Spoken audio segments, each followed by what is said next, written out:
નમસ્કાર વિદ્યાર્થી મિત્રો, આજે લેક્ચર નંબર 2 માં આપણે ચેપ્ટર નંબર 13 ન્યુક્લિયસ એમાં આપણે આગળ વધીશું. ગઈકાલે આપણે ન્યુક્લિયસનો પરિચય મેળવ્યો અને જુદી જુદી વ્યાખ્યાઓ સમજ્યા હતા. આજના લેક્ચરમાં આપણે ન્યુક્લિયસનું પરિમાણ એના વિશે ભણવાના છીએ. તો ન્યુક્લિયસનું પરિમાણ જેને ઇંગ્લિશમાં કહેવાય છે સાઇઝ ઓફ ધ ન્યુક્લિયસ. તો ચલો સમજીએ ન્યુક્લિયસનું પરિમાણ. વિદ્યાર્થી મિત્રો, કે પરમાણુની અંદર જે ન્યુક્લિયસ છે એની શોધ કરનાર વૈજ્ઞાનિક હતા રધરફર્ડ. રધરફર્ડે આલ્ફા કણના પ્રકીર્ણનના પ્રયોગો દ્વારા પરમાણુમાં ન્યુક્લિયસ હોવાની કલ્પના કરી અને એને એના જે આસિસ્ટન્ટ ગાયગર અને માર્શલ એમણે આ આલ્ફા કણના પ્રકીર્ણનના પ્રયોગો કરવા માટે પ્રેરિત કર્યા અને તેમણે સંશોધનો પરથી એવું શોધી નાખ્યું કે પરમાણુનો સૂક્ષ્મ કેન્દ્રીય વિસ્તાર કે જેમાં પરમાણુનું સમગ્ર દળ કેન્દ્રિત થયેલું ધારવામાં આવે છે એને ન્યુક્લિયસ કહેવામાં આવે છે. વિદ્યાર્થી મિત્રો, આ આલ્ફા કણના પ્રકીર્ણન દરમિયાન એમણે 5.5 MeV ઉર્જા ધરાવતા આલ્ફા કણોને ન્યુક્લિયસ ઉપર મારો કર્યો, સોનાના વરખ ઉપર, અને પ્રકીર્ણનના અભ્યાસો પરથી તેમણે એવું શોધી કાઢ્યું કે આલ્ફા કણ એ વધુમાં વધુ સોનાના ન્યુક્લિયસની નજીક લગભગ 4.4 × 10⁻14 મીટર આટલો નજીક જઈ શકે છે. એને કહેવાય છે ડિસ્ટન્સ ઓફ ક્લોઝેસ્ટ એપ્રોચ. અને એના પરથી ન્યુક્લિયસની જે ત્રિજ્યા છે એ અંદાજવામાં આવી. એટલે કે ન્યુક્લિયસની ત્રિજ્યા એ લગભગ 4×10⁻14 મીટરથી ઓછી હોવી જોઈએ. તો વિદ્યાર્થી મિત્રો, આવા આલ્ફા કણના પ્રકીર્ણનના પ્રયોગો દ્વારા ન્યુક્લિયસની ત્રિજ્યા અંદાજવામાં આવી.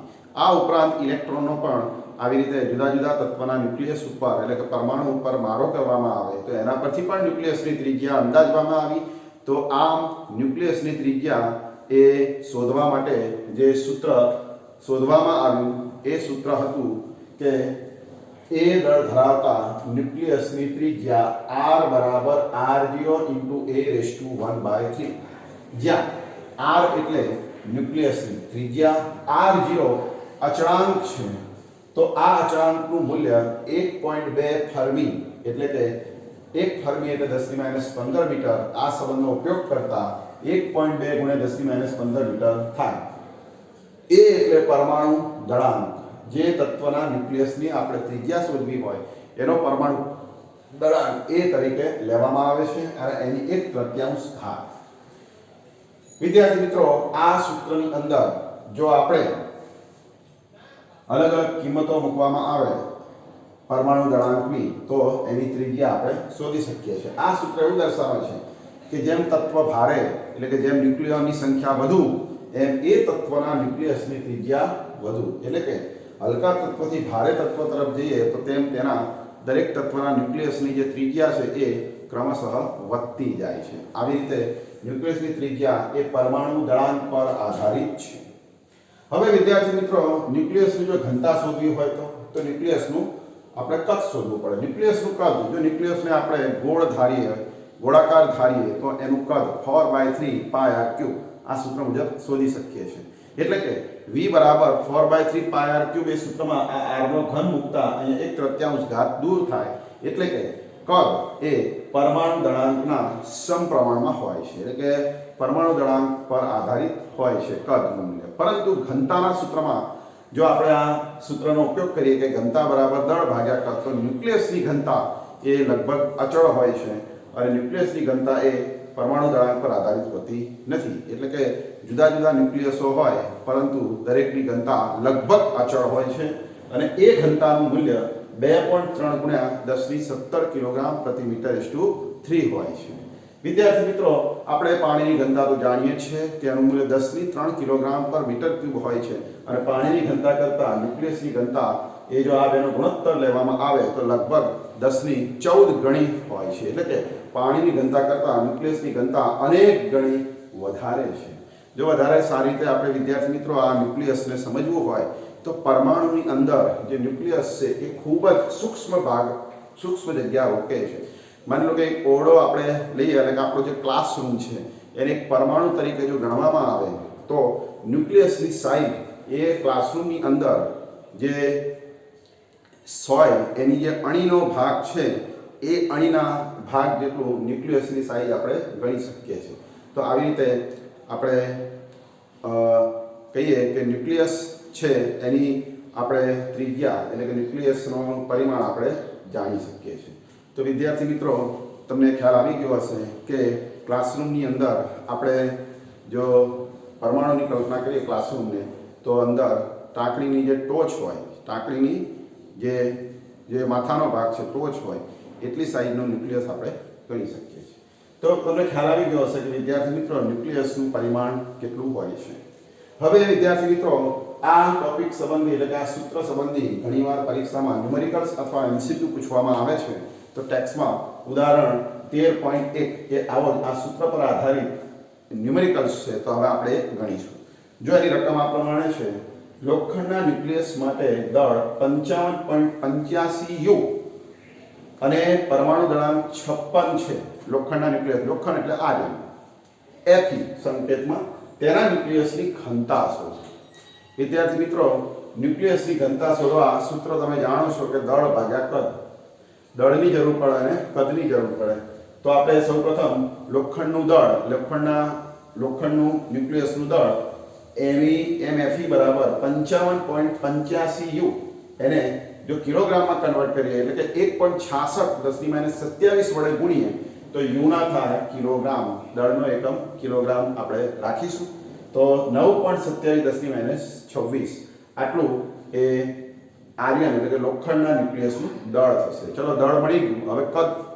વિદ્યાર્થી મિત્રો, કદ માટે ત્રિજ્યાની જરૂર પડે અને ત્રિજ્યાનું સૂત્ર આપણે ભણ્યા R બરાબર R0 આ સૂત્રમાં R0 1.2 × 10⁻15 ફર્મીમાંથી એના મીટરમાં ફેરવીએ અને A એટલે કે 56 પરમાણુ દળાંક એની 1/3 ઘાત. હવે વિદ્યાર્થી મિત્રો, આ બધાનું સાદરૂપ આપી અને એને કદના સૂત્રમાં મૂકતા V બરાબર 4/3 πr3. એમાં r ની કિંમત મૂકતા π 3.14 લેતા 4.05 × 10⁻43 મીટર ક્યુબ આટલું આપણને ન્યુક્લિયસનું કદ મળે છે. તો આવી રીતે વિદ્યાર્થી મિત્રો, ન્યુક્લિયસનું કદ એ આટલું હશે 4.05 × 10⁻43 મીટર ક્યુબ. હવે વિદ્યાર્થી મિત્રો, આપણે ન્યુક્લિયસની ઘનતા શોધવી હોય તો સૂત્ર છે દળ ભાગ્યા કદ.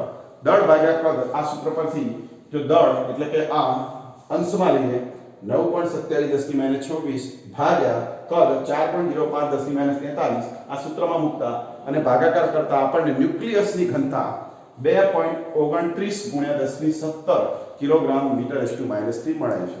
તો વિદ્યાર્થી મિત્રો, આવી રીતે ન્યુક્લિયસની ઘનતા એ આપણે શોધી શકીએ છીએ. તો ન્યુક્લિયસની ઘનતા એ લગભગ 10⁻17 ઘાત જેટલી હોય છે. હવે વિદ્યાર્થી મિત્રો, આપણને એવો પ્રશ્ન થાય કે ન્યુક્લિયસને દળ હોય તો એને કંઈક ઉર્જા પણ હોય. તો હવે એ બંને વચ્ચેનો સંબંધ કે ન્યુક્લિયસની દળ અને ઉર્જા અને ન્યુક્લિયર બંધન ઉર્જા એ આપણે હવે સમજીશું. તમને વિદ્યાર્થી મિત્રો ખબર હશે કે દળ છે એ આપણે અત્યાર સુધી એવું માનતા હતા કે દળ એ અલગ છે અને ઉર્જા એ અલગ છે. એટલે કે દળનું સંરક્ષણ એ અલગ રીતે ભણતા, ઉર્જાનું સંરક્ષણ અલગ રીતે ભણતા. પરંતુ આઈન્સ્ટાઈન નામના વૈજ્ઞાનિકે પ્રયોગો દ્વારા એવું શોધી નાખ્યું કે દળ એ ઉર્જાને સમતુલ્ય છે. એટલે કે દળ એ ઉર્જાનું બીજું સ્વરૂપ છે. તો જો દળ એ ઉર્જાનું બીજું સ્વરૂપ હોય તો દળનું રૂપાંતર ઉર્જામાં થાય અને ઉર્જાના અનેક પ્રકારો છે. એટલે કે દળ ઉર્જાનું રૂપાંતર એ ગતિ ઉર્જામાં થઈ શકે અને એનાથી ઉલટું કે અન્ય ઉર્જાનું રૂપાંતર એ દળ ઉર્જામાં પણ થઈ શકે છે. તો આવી રીતે વિદ્યાર્થી મિત્રો, દળ અને ઉર્જા એ એકબીજાને સમતુલ્ય છે. તો એવું એ આઈન્સ્ટાઈને પ્રયોગો દ્વારા શોધી કાઢ્યું. તો એ પ્રયોગો દ્વારા આ સૂત્ર E બરાબર mc², આ સૂત્ર એ આઈન્સ્ટાઈને પ્રયોગો દ્વારા શોધી નાખ્યું કે જેમાં E એટલે દળ, E એટલે ઉર્જા, m એટલે દળ અને c² જેમાં c એટલે પ્રકાશની ઝડપ. તો વિદ્યાર્થી મિત્રો, કે ઉર્જા એ દળને સમતુલ્ય છે. એટલે કે દળ ગુણ્યા c² એને દળ ઉર્જા કહેવામાં આવે છે. એટલે કે દળ ઉર્જા એટલે mc². વિદ્યાર્થી મિત્રો, આ સૂત્ર પરથી આપણે દળનું રૂપાંતર ઉર્જામાં કેવી રીતે થાય છે એ આપણે શોધી શકીએ છીએ. તો તો આઈન્સ્ટાઈન નામના વૈજ્ઞાનિકે આ સૂત્ર દ્વારા દળ અને ઉર્જા વચ્ચેનો સંબંધ મેળવ્યો. તો તમે સમજી ગયા હશો કે E બરાબર mc². એમાં c એટલે પ્રકાશની ઝડપ, જેનું મૂલ્ય 3 × 10⁸ મીટર પર સેકન્ડ સ્ક્વેર જેટલું લેવામાં આવે છે. ચલો આની સંબંધી આપણે ન્યુમેરિકલ્સ જોઈ લઈએ. તો ન્યુમેરિકલ્સ છે કે 1 ગ્રામ દ્રવ્યને સમતુલ્ય ઉર્જા શોધો. હવે 1 ગ્રામ દ્રવ્યને સમતુલ્ય ઉર્જા શોધવા આપણે આ સૂત્રનો ઉપયોગ કરીશું. આ સૂત્રમાં E બરાબર mc² સૂત્રમાં જો m બરાબર એટલે કે 1 ગ્રામ લઈએ અને 1 ગ્રામના કિલોગ્રામ તમને ખબર છે 10⁻³ થાય. એટલે આ 1 ગ્રામને કિલોગ્રામમાં લખતા -3 10⁻³ ગુણ્યા c².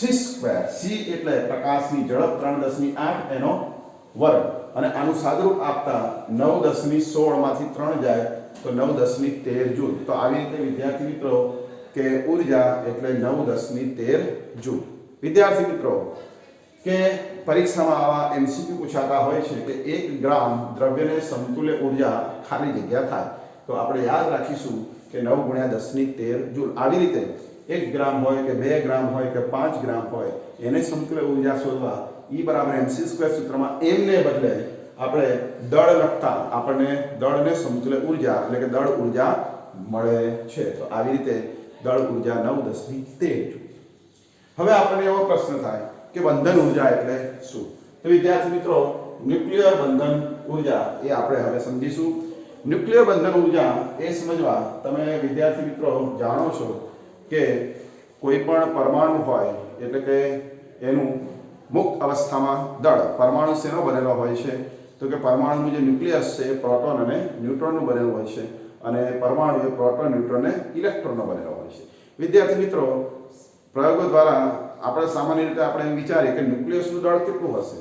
તો ન્યુક્લિયસ જો પ્રોટોન અને ન્યુટ્રોનનો બનેલો હોય તો પ્રોટોન અને ન્યુટ્રોનના દળનો સરવાળો એટલે ન્યુક્લિયસનું દળ. આપણે એવી રીતે વિચારી શકીએ, પરંતુ વાસ્તવમાં એવું નથી. વિદ્યાર્થી મિત્રો પ્રોટોન અને ન્યુટ્રોન જ્યારે મુક્ત અવસ્થામાં હોય ત્યારે એનું જે દળ હોય એના કરતાં ન્યુક્લિયસનું દળ એટલે કે બંને જ્યારે ભેગા હોય પ્રોટોન ન્યુટ્રોન ન્યુક્લિયસની અંદર ત્યારે એનું દળ એટલે કે ન્યુક્લિયસનું દળ એ મુક્ત અવસ્થાના દળ કરતાં ઓછું હોય છે. તો બંને દળ સરખા હોતા નથી. તો વિદ્યાર્થી મિત્રો આ બંને દળો અલગ અલગ હોવાથી આપણે એક ઉદાહરણ દ્વારા એને સમજીએ કે પ્રોટોન ન્યુટ્રોન મુક્ત અવસ્થામાં હોય ત્યારે તેનું દળ અને ન્યુક્લિયસનું દળ એને સમજવા એક ઉદાહરણ લઈએ. 8O16 એટલે કે ઓક્સિજનનો એક પરમાણુ લઈએ તો એને આપણે 8O16 વડે દર્શાવીએ છીએ. હવે એનું ન્યુક્લિયસ 8 ન્યુટ્રોન અને 8 પ્રોટોનનું બનેલું છે, કારણ કે આ 8 પ્રોટોનની સંખ્યા બતાવે છે અને આ બેનો તફાવત એ ન્યુટ્રોનની સંખ્યા બતાવે છે. તો ઓક્સિજનમાં 8 ન્યુટ્રોન અને 8 પ્રોટોન બનેલ 8 પ્રોટોન હોય છે. હવે 8 પ્રોટોનનું દળ જો શોધવામાં આવે તો 8 ગુણ્યા 1 પ્રોટોનનું દળ 1.00866 U અને વત્તા 8 પ્રોટોનનું દળ 1.00727 જો લેવામાં આવે તો આ બંનેનો સરવાળો 16.12744 U એટલે કે એક ન્યુક્લિયસનું દળ, ઓક્સિજનના ન્યુક્લિયસનું દળ આટલું થશે 16.12744 U. હવે તમને ખબર છે કે માસ સ્પેક્ટ્રોમીટરની મદદથી પરમાણુનું દળ શોધવામાં આવે છે. જો ઓક્સિજન પરમાણુનું દળ માસ સ્પેક્ટ્રોમીટરથી શોધીએ તો 15.9949 અને 3 U જેટલું મળે છે. તેમાંથી 8 ઇલેક્ટ્રોનનું દળ જો બાદ કરવામાં આવે તો આપણને ઓક્સિજનના ન્યુક્લિયસનું દળ માસ સ્પેક્ટ્રોમીટર વડે આટલું મળ્યું કહેવાય 15.9953 U. તો વિદ્યાર્થી મિત્રો તમે સમજી ગયા હશો કે ન્યુક્લિયસનું દળ એ સંયોજિત અવસ્થામાં પ્રોટોન ન્યુટ્રોન જ્યારે મુક્ત અવસ્થામાં હોય, પ્રોટોન ન્યુટ્રોન એ જ્યારે મુક્ત અવસ્થામાં હોય ત્યારે એનું દળ આટલું થશે, અને ઓક્સિજનના ન્યુક્લિયસનું દળ જ્યારે બંને ભેગા હોય ન્યુક્લિયસમાં ત્યારે 15.9953 મળે છે. એટલે કે આ બંનેનો તફાવત મુક્ત અવસ્થામાં પ્રોટોન ન્યુટ્રોનનું દળ એ ઓક્સિજનના અને સંયોજિત અવસ્થામાં ન્યુક્લિયસનું દળ એ બેનો તફાવત લગભગ 0.13691 U જેટલો મળે છે. એટલે કે બંને વચ્ચે દળનો જે તફાવત છે કે મુક્ત અવસ્થામાં અને સંયોજિત અવસ્થામાં ન્યુક્લિયસના દળનો તફાવત એ લગભગ 0.13691 U જેટલો મળે છે. તો આને દળ સતી આવા નામથી ઓળખવામાં આવે છે. તો હવે આપણે દળ સતી કેવી રીતે શોધાય તો એનું સૂત્ર જો આપણે લખીએ તો દળ સતીને વિદ્યાર્થી મિત્રો દળ સતીને ડેલ્ટા એમ વડે દર્શાવવામાં આવે છે અને ડેલ્ટા એમ બરાબર દળ સતી એને ડેલ્ટા એમ વડે દર્શાવવામાં આવે છે. દળ સતી શોધવા માટેનું વિદ્યાર્થી મિત્રો સૂત્ર છે કે પ્રોટોનની સંખ્યા એટલે કે Z અને Mp એટલે કે પ્રોટોનનું દળ એક પ્રોટોનનું એટલે કે ZMp પ્લસ ન્યુટ્રોન એટલે કે A - Z ઇન્ટુ ન્યુટ્રોનનું દળ માસ ઓફ ન્યુટ્રોન Mn અને આ બંનેનો જે સરવાળો કરતા એમાંથી ન્યુક્લિયસનું દળ જો બાદ કરીએ એટલે કે મુક્ત અવસ્થામાં પ્રોટોનનું દળ વત્તા ન્યુટ્રોનનું દળ એમાંથી જો ન્યુક્લિયસનું દળ સંયુક્ત અવસ્થામાં બાદ કરીએ તો આ તફાવતને દળ ક્ષતિ કહેવામાં આવે છે. તો વિદ્યાર્થી મિત્રો આ દળ ક્ષતિનું સૂત્ર થયું. આ દળ ક્ષતિને સમતુલ્ય ઊર્જા શોધવી હોય તો સૂત્ર delta M C square E બરાબર ડેલ્ટા એમ સી સ્ક્વેર એટલે કે આ દળ ક્ષતિને સમતુલ્ય જે ઊર્જા ઉત્પન્ન થાય છે એને કહેવાય છે બંધન ઊર્જા એટલે કે EB. આવી રીતે આપણે સૂત્ર યાદ રાખીશું બંધન ઊર્જા એટલે ડેલ્ટા એમ ગુણ્યા સી સ્ક્વેર. વિદ્યાર્થી મિત્રો આપણે એ ભણ્યા કે 8 પ્રોટોન અને 8 ન્યુટ્રોન. તો આ 8 પ્રોટોન અને 8 ન્યુટ્રોન એને જો આપણે છૂટા પાડવા હોય ન્યુક્લિયસમાંથી તો આ સૂત્ર એવું દર્શાવે છે કે 8 પ્રોટોન અને 8 ન્યુટ્રોનને આપણે ન્યુક્લિયસમાંથી છૂટા પાડવા હોય ઓક્સિજનના ન્યુક્લિયસમાંથી તો આપણે એને બહારથી ડેલ્ટા એમ સી સ્ક્વેર જેટલી ઊર્જા આપવી પડશે અને એ ઊર્જાને કહેવાય છે બંધન ઊર્જા. વિદ્યાર્થી મિત્રો હવે આ 8 પ્રોટોન અને 8 ન્યુટ્રોન જો એને ભેગા કરવામાં આવે તો ડેલ્ટા એમ સી સ્ક્વેર જેટલી ઊર્જા મુક્ત થશે તો એને પણ બંધન ઊર્જા કહી શકાય. તો આવી રીતે વિદ્યાર્થી મિત્રો કે સંયોજિત અવસ્થામાં પ્રોટોન ન્યુટ્રોન હોય ત્યારે એને છૂટા પાડવા જે ઊર્જા આપવી પડે છે ડેલ્ટા એમ સી સ્ક્વેર એને બંધન ઊર્જા કહી શકાય અને એનાથી ઉલટું એને ભેગા કરવા હોય ત્યારે પણ ઊર્જા મુક્ત થતી હોય છે તો એને પણ કહેવાય બંધન ઊર્જા. તો વિદ્યાર્થી મિત્રો આવી રીતે આપણે આ સૂત્રને યાદ રાખીશું. હવે વિદ્યાર્થી મિત્રો આ સૂત્ર ઉપર આધારિત એક ન્યુમેરિકલ્સ પરીક્ષામાં વારંવાર પૂછાતો હોય છે તો ચલો આપણે એ ન્યુમેરિકલ્સ ગણીશું. તો જેમ આપણે ઉદાહરણ 13.2 ગણ્યું એમ હવે આપણે 13.3 બંધન ઊર્જાનો ન્યુમેરિકલ્સ ગણીશું. તો હવે ઉદાહરણ 13.3 એની રકમ વિદ્યાર્થી મિત્રો આ પ્રમાણે છે. ટેક્સ્ટબુકમાં પેજ નંબર 443 ઉપર આ રકમ આપેલી છે. આપણે રકમ જોઈશું. તો એક એટમિક માસ યુનિટ U એને સમતુલ્ય ઊર્જા જૂલમાં અને પછી MeV માં શોધો અને ઓક્સિજનનું દળ થતી MeV/c² માં દર્શાવો. તો વિદ્યાર્થી મિત્રો એક U ને સમતુલ્ય ઊર્જા કેટલી? એક U ને સમતુલ્ય ઊર્જા તમને વિદ્યાર્થી મિત્રો ખબર છે કે એક U એટલે 1.6605 ગુણ્યા 10⁻27 કિલોગ્રામ. આને કહેવાય એક U ને સમતુલ્ય એ ઊર્જા દળ. એક U ને સમતુલ્ય જે દળ છે એ કિલોગ્રામ. હવે પ્રશ્ન છે એને સમતુલ્ય ઊર્જા. વિદ્યાર્થી મિત્રો આને સમતુલ્ય ઊર્જા જો આપણે શોધવી હોય તો ઊર્જાનું સૂત્ર છે ડેલ્ટા E બરાબર mc². આ સૂત્ર તમે જાણો છો.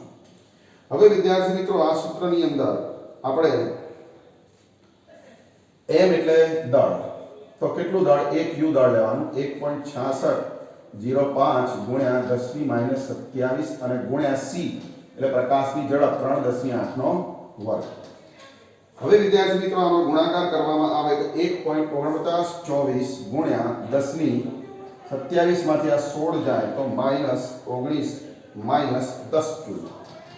તો વિદ્યાર્થી મિત્રો એક U એને સમતુલ્ય ઊર્જા આટલી થાય. હવે એને ઇલેક્ટ્રોન વોલ્ટમાં ફેરવવું હોય તો ભાગ્યા આને 1.4924 10⁻10 ને જો 1.6 10⁻19 વડે ભાગવામાં આવે તો આ મૂલ્ય EV માં રૂપાંતરિત થાય અને 0.9315 10⁻9 ઇલેક્ટ્રોન વોલ્ટ આવું માપ થશે. આને વિદ્યાર્થી મિત્રો MeV માં ફેરવો હોય મિલિયન ઇલેક્ટ્રોન વોલ્ટમાં તો આના ભાગ્યા 10⁻6 કરવામાં આવે તો 0.93 9315 ગુણ્યા 10 ની 3 MeV આવું માપ થાય. એટલે કે આને 10 ની 3 ગુણતા 931.5 MeV આવું મૂલ્ય થશે. એટલે કે વિદ્યાર્થી મિત્રો તમને ખ્યાલ આવી ગયો હશે કે એક ઊર્જા એક યુ દળને સમતુલ્ય ઊર્જા આટલી થાય 931.5 MeV. તો આવી રીતે વિદ્યાર્થી મિત્રો અમુક યુ દળ તમને આપ્યું હોય અને તમને એમ કહેવામાં આવે કે એને સમતુલ્ય ઊર્જા શોધો, તો તમે આ સૂત્ર એટલે કે આ સંબંધ E બરાબર 931.5 MeV પરથી શોધી શકો છો. ચલો હવે આપણે આ સંબંધ પરથી ઓક્સિજનની ઊર્જા શોધીએ. તો હવે ઓક્સિજનની ઊર્જા